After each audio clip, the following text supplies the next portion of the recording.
Hi guys, I am here for chapter 17. It's called The Unwelcoming Committee. I'm actually going to read this from the computer, so it's going to look weird because I'm going to be like staring at you as I read, and you're going to be like, how does she know what she's reading? But let's get started. So, The Unwelcoming Committee. The humbug whistled gaily at his work, for he was never as happy as when he had a job which required no thinking at all. After what seemed like days, he had dug a hole scarcely through enough for his thumb. Tock shuffled steadily back and forth with the dropper in his teeth, but the full well was still almost as full as when he began, and Milo's new pile of sand was hardly a pile at all. How very strange, said Milo, without stopping for a moment. I've been working steadily all this time, and I don't feel the slightest bit tired or hungry. I could go right on the same way forever. Perhaps you will, the man agreed with a yawn. At least it sounded like a yawn. Well, I wish I knew how long it was going to take, Milo whispered, as the dog went by again. Why not use your magic staff to find out, replied Tock, as clearly as anyone could with an eyedropper in his mouth. Milo took the shiny pencil from his pocket and quickly calculated that at the same rate they were working, it would take each of them 837 years to finish. Pardon me, he said, tugging at the man's sleeve and holding the sheet of figures up for him to see, but it's going to take 837 years to do these jobs. Is that so? Replied the man, without even turning around. Well, you'd better get on with it then. But it hardly seems worthwhile, said Milo softly. Worthwhile? The man roared indignantly. All I meant was that perhaps it isn't too important, Milo repeated, trying not to be impolite. Of course it's not important, he snarled angrily. I would have asked you to do it if I thought it was important. And now, as he turned to face them, he didn't seem quite so pleasant. Then why bother? Asked Tock, whose alarm suddenly began to ring. Because, my young friends, he muttered sourly, what could be more important than doing unimportant things? If you stop to do enough of them, you'll never get to where you're going. He punctuated at his last remark with a villainous laugh. Then you must, gasped Milo.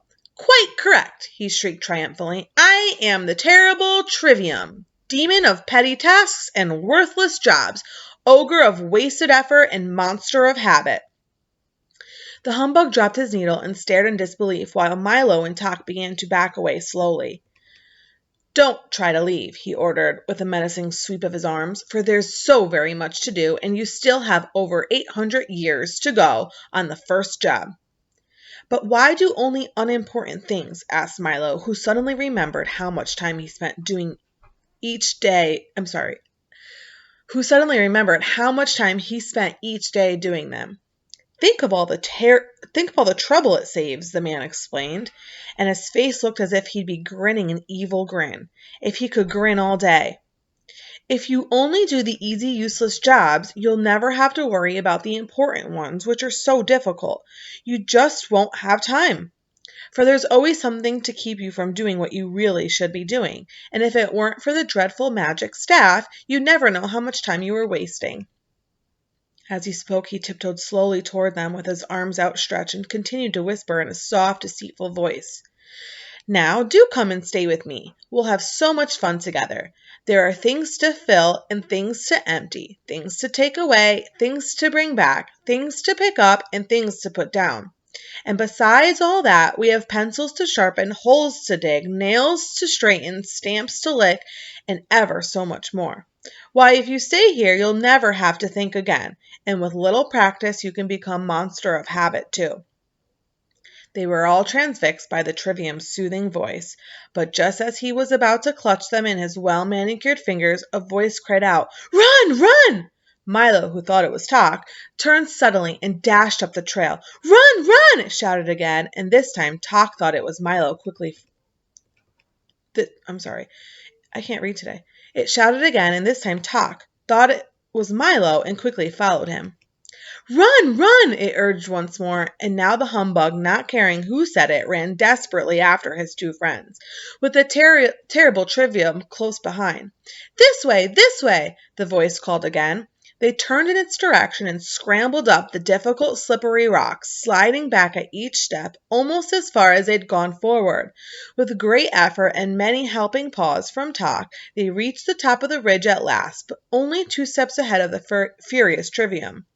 Over here, advised the voice, and without a moment's hesitation they started through a puddle of sticky ooze, which quickly became ankle deep and knee deep, and then hip deep, and finally they were struggling along through what felt like very much like waist deep pool of peanut butter.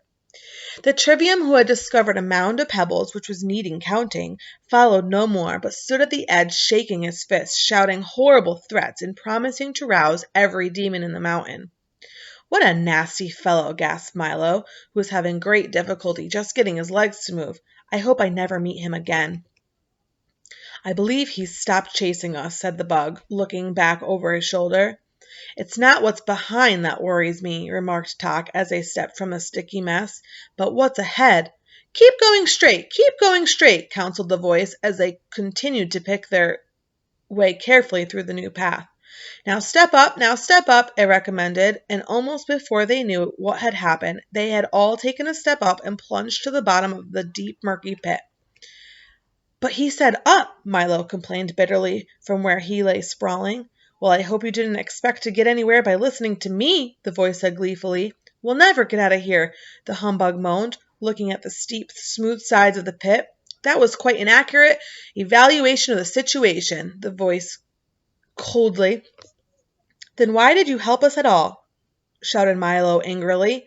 "Oh, I'd do as much for anybody," he replied. "Bad advice is my specialty, for as you can plainly see, I'm the long-nosed, green-eyed, curly-haired, wide-mouthed, thick-necked, broad-shouldered, round-bodied, short-armed, bow-legged, big-footed monster, and if I do say so myself, one of the most frightening fiends in this whole wild wilderness. With me here, you wouldn't dare try to escape." And with that, he shuffled to the edge of the pit and leered down at his helpless prisoners. Tok and Humbug turned away in fright, but Milo, who had learned by now that people are not always what they say they are, reached for his telescope and took a long look for himself, and there at the rim of the hole, instead of what he'd expected, stood a small furry creature with very worried eyes and a rather sheepish grin. "Why, you're not long-nosed, green-eyed, curly-haired, wide-mouthed, thick-necked, broad-shouldered, round-bodied, short-armed, bow-legged, or big-footed, and you're not at all frightening," said Milo indignantly. "What kind of demon are you?" The little creature, who seemed stunned at being found out, leaped back out of sight and began to whimper softly. "I'm the demon of insecurity," he sobbed. "I don't mean what I say, I don't mean what I do, and I don't mean what I am. Most people who believe what I tell them go the wrong way and stay there, but you and your awful telescope have spoiled everything, and I'm going home." And crying hysterically, he stamped off in a huff. "It certainly pays to have a good look at things," observed Milo as he wrapped up the telescope with great care. "Now all we have to do is climb out," said Tok, placing his front paws as high onto the wall as he could. "Here, hop up on my back." Sorry, I'm just skipping to the next page. Milo climbed on the dog's shoulders. Then the bug crawled up both of them, and by standing on Milo's head, just managed to hook its cane on the root of an old gnarled tree. With loud complaints, he hung on doggedly till the other two had climbed out over him and pulled him up, somewhat dazed and discouraged. "I'll lead the way for a while," he said, brushing himself off. "Follow me, and we'll stay out of trouble." He guided them along one of the 5 narrow ledges, all of which had led to a grooved and rutted plateau. They stopped for a moment to rest and make plans, but before they'd done either, the whole mountain trembled violently, and with a sudden lurch rose high into the air, carrying them along with it. For quite accidentally they had stepped into the calloused hand of the gelatinous giant. Sorry, next page again. "And what have we here?" he roared, looking curiously at the tiny figures huddled in his palm, and licking his lips. He was incredible size, even sitting down, and with long, unkempt hair, bulging eyes, and a shape hardly worth speaking of. He looked, in fact, very much like a colossal bowl of jelly without the bowl. "How dare you disturb my nap?" he bellowed furiously, and the force of his hot breath tumbled over them in his hand. "We're terribly sorry," said Milo meekly, when he'd untangled himself, "but you look just like part of the mountain." "Naturally," the giant replied in a more normal voice, but even this was like an explosion. "I have no shape of my own, and I try to be just like whatever I'm near.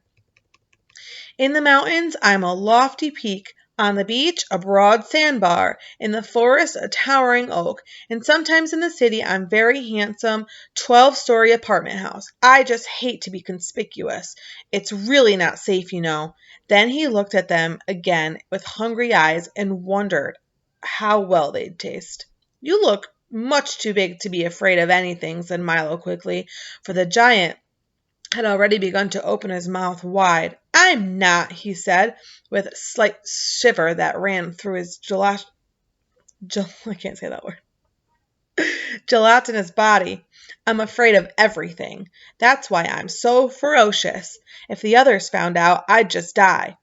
Now, do be quiet while I eat my breakfast." He raised his hand toward his gaping mouth, and the humbug shut his eyes tightly and clasped both his hands over his head. "Then aren't you really a fearful demon?" Milo asked desperately, on the assumption the giant had been brought up well enough not to talk with a mouthful. "Well, approximately, yes," he replied, lowering his arm to the vast relief of the bug. "That is, comparatively, no.